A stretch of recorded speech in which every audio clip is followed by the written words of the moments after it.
할렐루야. 반갑습니다. 참 잘 오셨습니다. 벌써 11월 둘째 주일이 12월 둘째 주일이 되었습니다. 그동안 우리가 안타까워하며 또 기도하며 참 우리의 마음을 보냈던 우리 김순자 지사님 오늘 퇴원하셔서 이렇게 함께 예배 드리셔서 너무나 기쁘기 그지없습니다. 자, 오늘 마태복음 9장 27절에서 31절 말씀 가지고 믿음대로 되리라 라는 제목으로 하나님 말씀을 증거하려고 하는데요. 지난 주일은 딸을 살리고자 한 관리자와 12해 혈루병을 앓던 여인의 이야기를 통해서 예수님이 하나님이시라면 우리는 그에게 우리의 문제를 해결받을 수 있다는 사실을 말씀을 드렸습니다. 오늘은 그러면 우리가 어찌해야 할까 하는 것에 대해서 주님께 간청해 눈먼 것을 고친 두 맹인 이야기를 통해 알아보고자 합니다. 자, 먼저 오늘 우리 본문의 내용이 어떤 이야기인지 우리 한번 알아볼까요? 회당장에 죽은 딸을 살리신 예수님이 그곳에서 떠나 길을 가실 때 두 맹인이 따라오며 소리를 질렀습니다. 맹인은 볼 수가 없지요. 그러니 예수님이 무슨 일을 하시는지, 언제 나오셔서 어디로 가시는지 알 수가 없습니다. 그럼에도 예수께서 그곳을 떠나실 때 그들이 예수님을 쫓아오며 크게 소리를 질러 예수님을 불렀다는 겁니다. 그렇다는 것은 그들이 예수님이 죽어가는 백부장의 하인을 고치고 중풍병자를 고치시고 이런 이야기들을 그들이 들었다는 것이죠. 그러면서 그들은 그런 일이, 그런 기적이 자신들에게도 일어나기를 꿈을 꾸고 마침 예수님이 그곳을 지나가시게 되자 그들은 크게 소리를 지르며 그 기회를 붙잡기 위해 예수님을 불렀다 하는 것입니다. 멀쩡하던 사람이 자신 몸에 문제가 생기면 사실 그 문제로만 끝나지는 않습니다. 예를 들어 갑자기 시력을 잃게 되면 눈이 안 보이는 점만 빼고 나머지 인생은 그대로 있는 것이 아니죠. 그 눈 안 보이는 것 하나 때문에 나머지 인생 전체가 달라져 버린다는 겁니다. 눈은 안 보여도 사실 먹는 것은 그대로 먹을 수 있고 자는 것은 그대로 잘 수 있고 말하는 것은 그대로 할 수 있음에도 생각하는 것은 전혀 지장이 없음에도 시력을 잃는 순간 모든 것이 나머지 삶까지 다 변해버립니다. 물론 눈이 안 보이면 어디에 무엇이 있는지 못 봅니다. 걷는 것이 당장 지장을 받습니다.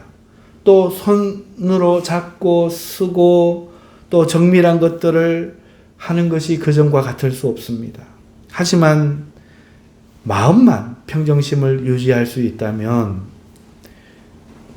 그전과 같을 수는 없지만 다른 방법들을 찾을 수 있고 도움도 받을 수 있습니다.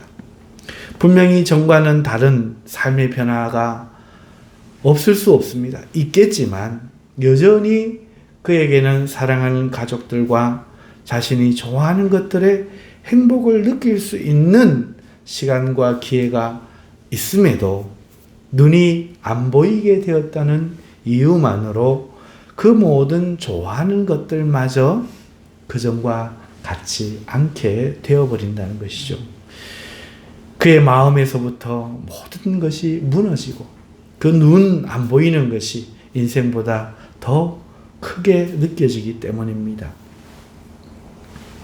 그래서 눈이 안 보이지만 또 다른 인생을 살아가야 되겠다. 어떻게 살아야 될까 하는 것을 길을 찾기도 전에 절망하여 버리고 마는 겁니다.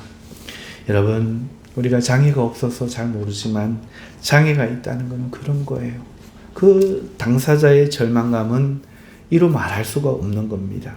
특히 오늘 성경에 나오는 맹인은요, 아마도 평생 맹인이었을 것입니다. 이런 경우 자신의 운명을 비판하면서 비관하면서 희망을 갖는 게 참 어렵습니다.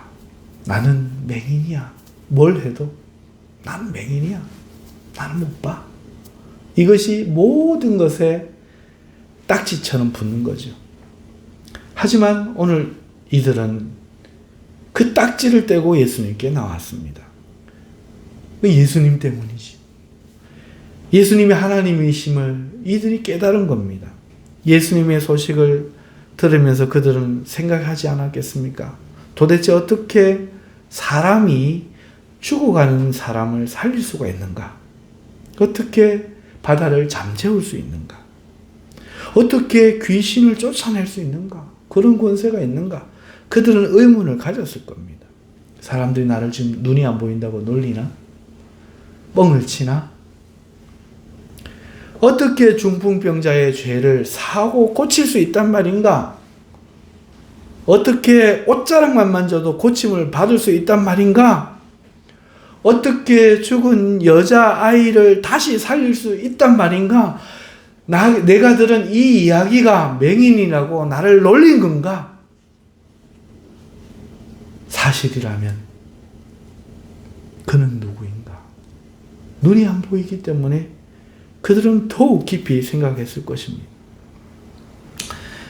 예수님이 그냥 보통 사람일 수 없다. 그는 특별한 사람일 거다 생각이 미쳤죠. 여러분, 이런 일을 할 수 있는 특별한 사람이 있을 수 있을까? 생각하다가 하나님께서 말씀하신 인자가 떠오릅니다. 곧 다윗의 자손이 떠오른 것이지요. 하나님께서는 다윗에게 내가 네게서 영원한 홀이 나오게 하겠다 하셨고, 그 사람은 철장으로 만국을 칠 것이라 말씀하셨고, 그가 이스라엘을 회복시키시고 사막에 물이 흐르고 꽃이 피게 하시겠다 하셨고, 시온으로 향하는 대로가 있게 하나님의 나라를 만들 것이라 성경에 약속하신 한 사람, 바로 다윗의 자손. 만약 이런 일을 할 수 있다면 다윗의 자손만이 이런 일을 하실 수 있을 것이라 깨닫게 된 거죠. 이 사실을 깨닫고 그들은 그렇다면 죽은 내 인생에 나는 희망이 이제 있다 믿은 거예요. 눈이 안 보이는 내가 어떻게 그를 만날 수 있으랴 하면서 스스로 포기하는 것이 아니라 이 예수님을 만나기 위해서 기회만 주면 내가 만나겠다 각오하면서 기억하고 있다가 때를 기다리고 있다가 어느 날 자기들 곁을 지나가신다는 사실을 확인하고는 반드시 만나야겠다 마음먹고 거리로 나와 예수님을 기다리고 있었던 겁니다. 그리고는 눈으로는 보이지 않지만 예수님이 거리에 계신 것을 확인하고 그들의 믿음으로 예수님을 불렀습니다. 다윗의 자손이여, 다윗의 자손이여. 그냥 나온 얘기가 아니라 이들은 그렇게 예수님이 누구신가를 생각했고 아무도 다윗의 자손이라고 가르쳐주지 않았지만 저분은 다윗의 자손이다 여겼고 그들은 그렇게 믿음으로 소리친 거죠. 다윗의 자손이여 우리를 불쌍히 여기소서라고 말입니다. 자, 참 이들의 입장에서 생각할 때 한편에 드라마가 따로 없죠. 하지만 예수님께서는 그들의 이 절박한 외침에 걸음을 멈추지 않으셨습니다. 그대로 어떤 집에 들어가 버리셨어요. 자신들의 믿음대로라면 반드시 병든 자와 어려움에 처한 자를 외면하지 않으실 것이라 여기는 다윗의 자손이 그들의 믿음과는 달리 그들의 믿음을 외면하는 결과를 가져와 버린 겁니다. 자기들의 부름을 못 들었는지, 아니면 자기들이 너무 보잘것없어 외면하시는 것인지, 자기들의 부름을 듣지 않고 멈추지 않고 남의 집에 들어가 버리신 거예요. 이런 경우 보통은 자격지심이 발동하기 쉬워요. 왜? 상처가 있으니까. 상처가 있는 사람은 조금만 단초만 있어도 상처를 또 받아버리거든요. 그러면 포기해버리지. 역시 안 되는가 보다. 나는 못하는가 보다. 내 발자가 그렇지 뭐. 하지만 이들은 그러지 않았어요. 이들은 예수님이 들어가신 그 집까지 쫓아 들어갔습니다. 여러분, 그 상황을 우리가 한번 짐작해 보실 수 있겠지요. 얼마나 많은 사람들이 거기 있었겠습니까?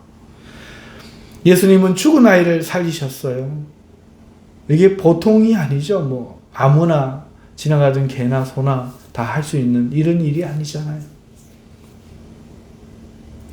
예전에 우리나라에 뭐 유리겔라라는 마술사 한 사람 온다고 사람들이 얼마나 모였습니까? 숟가락 하나 굽혀도 그 난리가 나는데, 여러분, 예수님이 죽은 아이를 살린 예수님이 가신다 하니 지금 그 예수님 주위에는 난다 긴다 하는 사람들이 전부 모였고, 아마 그 집도 모르긴 해도 대단한 사람의 집일 가능성이 크죠. 예수님을 초청했겠죠. 마당과 집 밖에도 수많은 군중이 장사진을 치고 있었을 것입니다. 그 사이를 눈도 보이지 않는 사람이 헤치고 뚫고 들어가는 일은 정말 어려운 일이에요. 특별히 오늘이 아니잖아요. 이 시대가 아니잖아요. 병자나 여자 혹은 어린아이를 얕보던 시절이었습니다. 사람을 하찮게 여기고 신분이 있다 생각하고 멸시하던 시절이었습니다.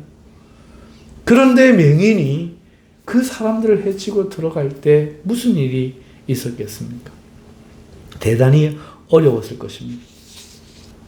하지만 그들은 그 모든 것을 이겨내고 결국 예수님이 계신 곳에 가고 말았습니다. 예수님께서는 그들을 보시더니 가타부타 다른 것을 묻지 않으시고 한마디 턱 던지십니다.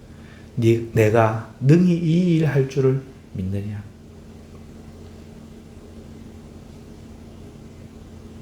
누구니? 어떻게 왔니? 안 물으셨어요.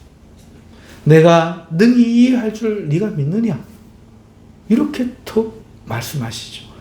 이미 이들을 알고 계셨단 말이죠. 모든 것을 보고 계셨다는 겁니다.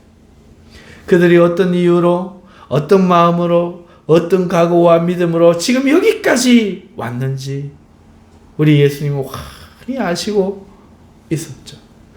다른 말을 빼고 내가 능히 이 일을 할 줄을 너희가 믿고 있느냐? 그거 한 가지만 다시 확인하십니다. 그들이 대답합니다. 주여, 그러하오이다.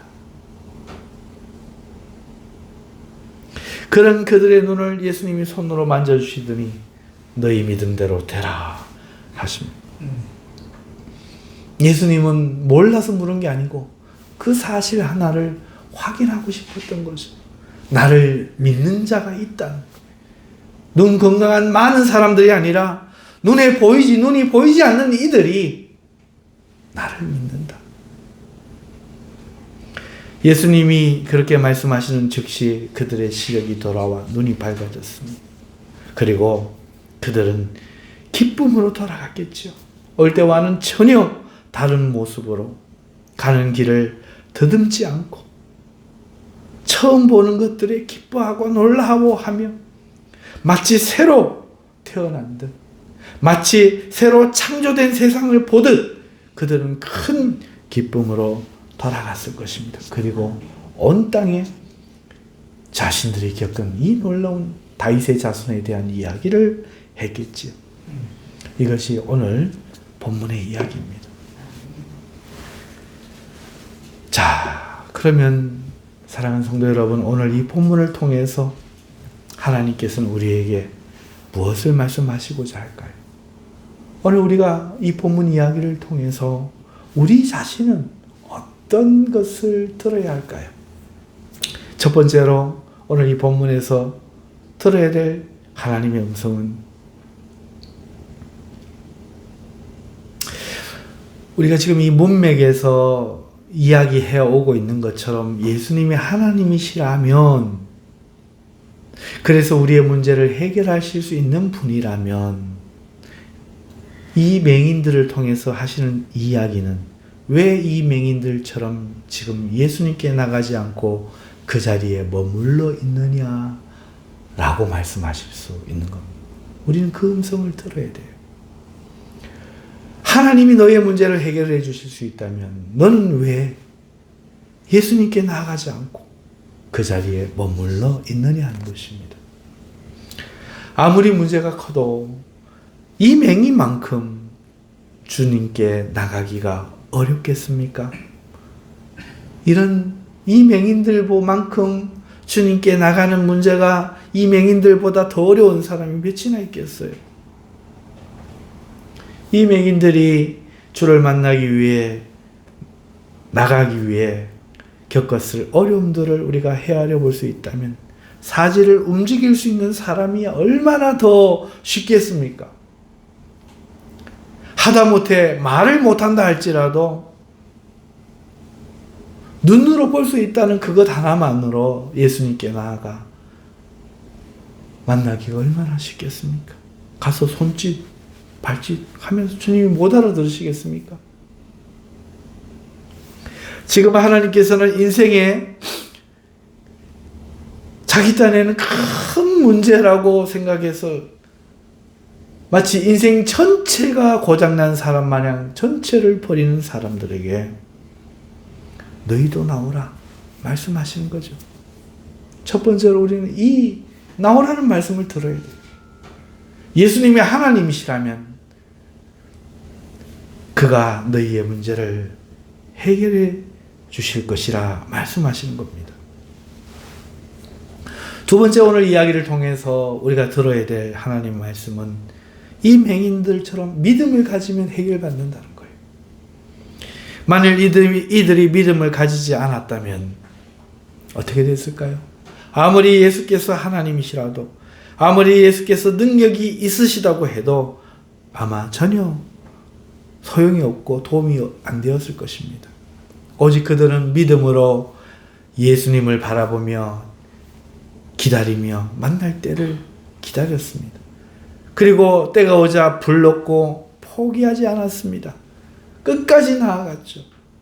많은 장애를 이겨내고 자기의 자격지심을 이겨내고 예수님의 반응에 절망하지 않고 믿음으로 자신들의 마음을 붙잡고 마침내 소원을 이루기까지 믿음을 견지한 것입니다. 믿음이라는 것은 찰나의 생각 아니에요. 믿음이란 이렇게 긴 시간 수많은 노력하는 것이죠. 여러분, 믿음이란 행동하지 않는 믿음은 없습니다. 가만히 있어도 되는 믿음은 없다는 거죠.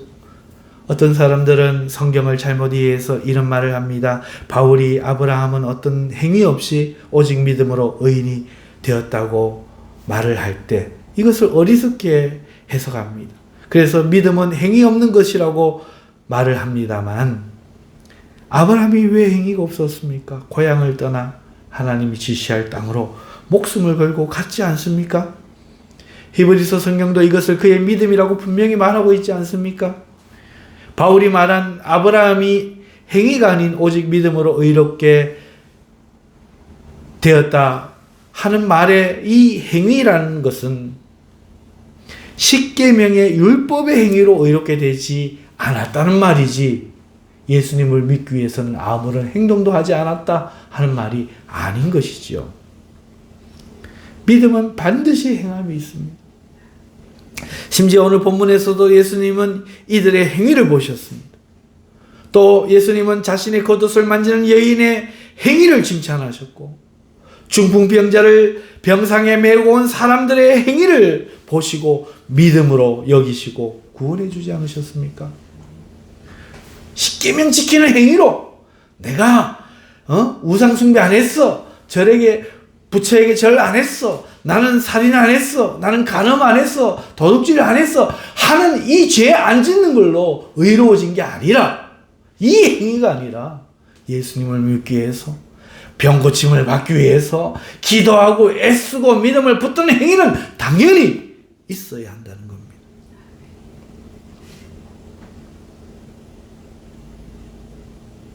성경 어디에도 믿음은 행함이 아니라는 말을 하지 않고 있습니다. 이건 어리석은 바보들의 이야기. 오직 믿음으로 아무것도 모르는 사람들의 이야기입니다. 믿음은 반드시 행함이 있습니다. 믿음과 반대되는 행위 혹은 행함은 예수 외에 율법으로 구원을 받으려는 이 율법 지킴 행위, 오직 이걸 이야기하는 거예요. 그런데 여러분, 그 율법을 지키기 위해서도 행위가 필요하다면 예수님을 믿기 위해서 왜 행위가 더 필요하지 않겠습니까? 성경은 이것을 말하는 거죠. 야고보 사도는 내 행위 없는 믿음이 너를 구원할 수 있겠느냐? 그건 허탄한 거다. 너는 네 믿음을 내놓아 봐라. 나는 내 행함으로 내 믿음을 네게 보이겠다. 그래서 말씀하는 거예요. 믿음은 반드시 행함이 필요하다는 겁니다. 그래서 우리가 이렇게 오늘도 남들 놀러 다닐 때 주일 성수하고 봉사하고 전도하고 열받아도 참고 세상 쾌락 즐기기를 거절하고 여러분 고단하게 살고 있는 거 아닙니까? 여러분 믿음으로 예수 믿고 살기 고단하지 않습니까? 예수님 믿는 게 쉽지 않아요. 여러분 몸이 고되고 돈이 들고 요거도 먹고 잘하고 손해봅니다. 다 예수님 믿는 것 때문에 우리가 겪는 일들이죠. 믿음의 행위들입니다.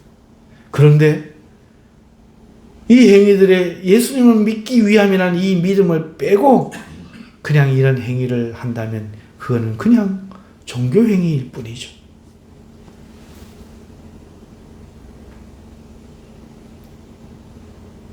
하지만 우리가 믿음으로 이런 일을 할 때 이것은 그냥 종교 행위가 아니라 우리의 믿음이 되는 줄 믿습니다. 오늘 예수님은 맹인들을 두고 지켜보셨죠. 예수님은 그들의 믿음이 보고 싶으셨던 겁니다.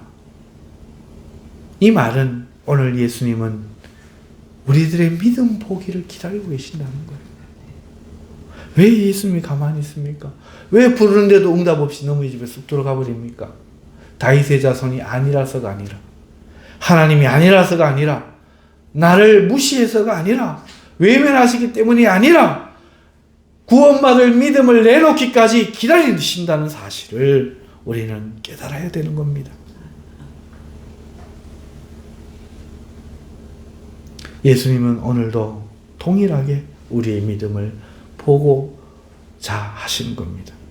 그러면 여러분, 우리의 믿음을 주님께 보이시는 여러분 되시길 바랍니다.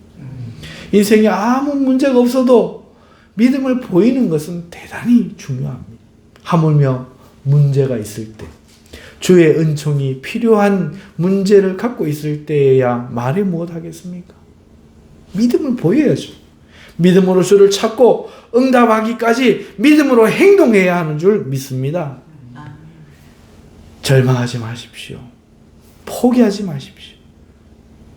생각 조금 해보고, 예수님 그렇게 하실 수 있지. 기도 그렇게 한두 번 해보고 포기하지 마십시오. 그건 믿음 아닙니다. 믿음은 그런 것이 아니라 모든 것을 걸고 올인하는 거예요. 오늘 이 맹인들처럼, 그 혈루병 앓던 여인처럼, 그 지붕을 뜯어내면서까지 주님을 만나기로 애썼던 사람들처럼 모든 것을 걸어야 되는 거예요. 대충 한번 노력해보고 안 되네. 그건 믿음이 아니에요. 하나님은 2000년 전에 사셨다가 1500년 전에 돌아가시지 않았습니다. 하나님은 100년 전에 능력이 없어진 것도 아닙니다. 오늘도 동일하게 하나님은 하나님이십니다. 그렇다면 오직 믿음으로 하나님을 찾는 자만이 남은 거예요. 그 사람이 여러분 되시기를 바랍니다. 여러분, 우리가 이 본문에서 그러면 우리는 어떤 음성을 들어야 되는가? 세 가지 살펴봤는데요. 첫째, 왜 예수님이 하나님이시라면 너는 나가지 않는가? 두 번째, 믿음을 가지고 나아가라. 믿음을 가지고 나아가라. 이것을 우리가 살펴봤습니다. 그리고 세 번째, 믿음으로 나오는 자를 주님은 기다리고 계신다. 살펴보았죠. 자, 그러면 중요한 건 뭡니까? 믿음을 가져야 되죠? 믿음을 가지려면 어떻게 해야 됩니까? 믿음을 가지려면 어떻게 해요? 여러분, 믿음이 있습니까? 이 믿음이 있다면 왜 행동하지 않습니까? 우리는 믿음이 필요합니다. 그럼 어떻게 해야 믿음이 생깁니까? 오늘 이 맹인들을 보면서 그 답을 말씀드리겠습니다. 첫 번째, 맹인들은 예수님의 이야기를 들었습니다. 이게 우리의 힌트예요. 예수님을 이야기를 듣기 전에는 맹인들에게 믿음이 안 생겼죠. 그들은 그냥 절망의 인생이 있을 뿐입니다. 하지만 그들은 예수님의 이야기를 들으면서부터 소망이 생겼죠. 믿음이 생기기 시작합니다. 여러분, 그렇기 때문에 믿음을 우리가 갖기 위해서는 첫 번째로 무엇을 해야 하느냐? 예수님에 대해서 듣는 것이 필요합니다. 믿음은 들음에서 난다고 하나님은 말씀합니다. 그러므로 믿음을 갖기 위해서는 우리는 예수님의 이야기를 들어야 합니다. 예수님의 이야기가 어디 있어요? 바로 성경책에 있죠. 예수님의 이야기가 성경책에 있습니다. 복음서를 그러니까 읽어야 돼요. 들으면서 나기 때문에 복음서를 읽어야 됩니다. 한 번 읽는 것으로 끝내서는 안 됩니다. 복음서를 계속 읽어야죠. 하지만 오늘 많은 사람들이 복음서를 한두 번 읽고 말아요. 그리고는 다 한다고 생각합니다. 예수님이 공생의 기간에 어떤 가르침을 주셨나요? 또 어떤 기적을 일으키셨나요? 그것은 어떤 의미인가요? 어떤 일에 화내고 어떤 일에 기뻐하셨습니까? 우리에게는 어떤 명령을 내리셨습니까? 여러분, 대답할 수 있습니까? 하나도 기억 못할 수 있어요. 심지어 예수님의 12제자 이름 대라면 그것도 못 되는 사람들도 있습니다. 그런데 복음서 한두 번 읽고 뭔 믿음이 생기겠습니까? 10번이고 100번이고 믿음이 생길 때까지 읽어야지. 두 번째, 깊이 생각해야 합니다. 맹인들은 예수님 이야기를 듣고 어떻게 사람이 그런 일을 할 수 있었을까? 그것을 생각하고 나서 누구여야 이런 일을 할 수 있단 말인가? 깊이 생각하고 나서 마침내 그가 다윗의 자손이라 깨닫고 다윗의 자손이여라고 아무도 안 하는데, 아무도 안 가르쳐줬는데 부르게 됐던 겁니다. 믿음이 생겼다는 거죠. 여러분, 우리가 만일 믿음이 없다면 복음서를 읽으면서 예수님을 깊이 묵상할 때, 깊이 고찰할 때, 이분은 누구인가? 나와 무슨 관계인가? 나를 어떻게 생각하시는가? 깊이 생각할 때 우리의 믿음이 생기는 거예요. 어느덧 은혜라는 것이 우리 영혼을 듣기 시작하고 성령의 감동이 우리에게 깨달음으로 나타나기 시작합니다. 그러면 하나님이 주신 믿음이 그에게 생기는 거예요. 그리고 그 믿음은 능력이 있어서 하나님을 기쁘시게 할 수가 있습니다.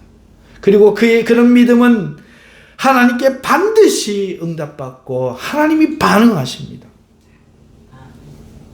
그러므로 주님을 깊이 묵상하고 생각하고 복음서를 읽고 또 읽어야 합니다.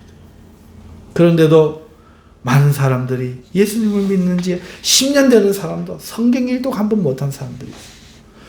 주일날 교회 와서 설교를 듣는 게 성경 보는 게 전부인 사람들이 있다는 거예요. 이 얼마나 안타까운 일입니까? 그러면서 왜 나는 믿음이 없냐는 거예요. 생길 수가 없죠. 믿어야 돼요. 성경을 예수님을 묵상하고 깊이 생각해야 됩니다. 세 번째, 절박해야 돼요. 교회는 다니는데 왜 성경을 안 읽어요? 왜 예수님을 깊이 생각 안 해요? 왜 믿음이 생기지 않아요? 그 이유는요, 이 맹인들 같은 절박함이 없어서입니다. 인생의 문제가 생기든지 건강의 문제가 생기든지 자신이 정말 죄인임을 깨닫든지 그래서 내가 지옥으로 가는 거 아닌가 하는 두려움을 알게 되든지 하면 그때는 사람이 절박해집니다. 그러면 예수님이 해답되심을 알고 진심으로 주를 찾게 되는 거예요. 하지만 자기가 죄인임도 지식으로만 알고 그냥 설교 듣고 모두가 죄인이구나 그냥 지식으로 알고 인생에도 뭐 살만하고 아무 문제 없고 남들 다 있는 문제 그냥 있을 뿐이고 또 있어도 그렇게 주를 필요로 하지 않는 사람, 정말 지금 주님 없으면 안 되겠다 이렇게 생각이 안 드는 사람은 어떻습니까? 성경 읽을 이유가 없죠. 예수님을 깊이 묵상할 이유가 없습니다. 찾을 이유가 없죠. 그러니 10년을 다녀도 삶에 아무런 변화가 안 생기고 아무런 능력이 없는 거죠.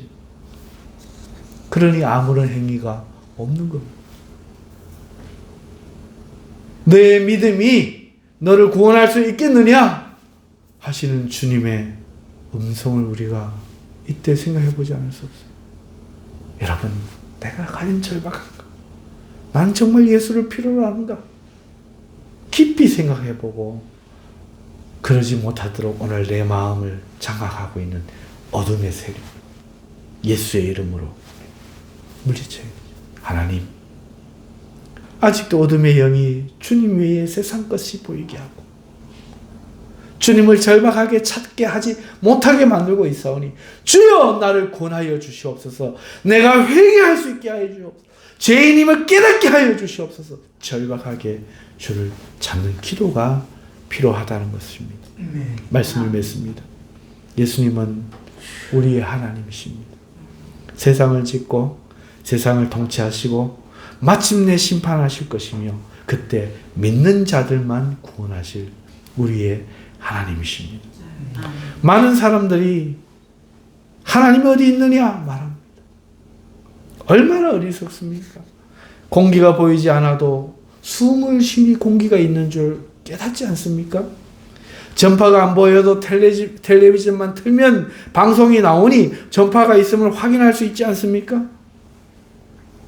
하나님도 마찬가지입니다. 믿으면 하나님 계심을 알 수 있는데 믿지는 않으면서 안 보이니 없는 것이다 하니 말이 됩니까? 안 보여서 못 믿겠으면 휴대폰을 왜 씁니까? 허공에 대고 말한다고 미국에 있는 양반이 듣겠습니까? 숨 쉬어보면 공기가 있고 TV 키면 전파가 있고 전화 걸어보면 알 수 있는데 믿어보면 알 수 있는데 다른 건 다 그렇게 하면서 하나님만은 믿어보지 못하겠다니 안 보여서 못 믿겠다니 이 어리석은 게 사람이에요. 그런데도 오늘 얼마나 똑똑해서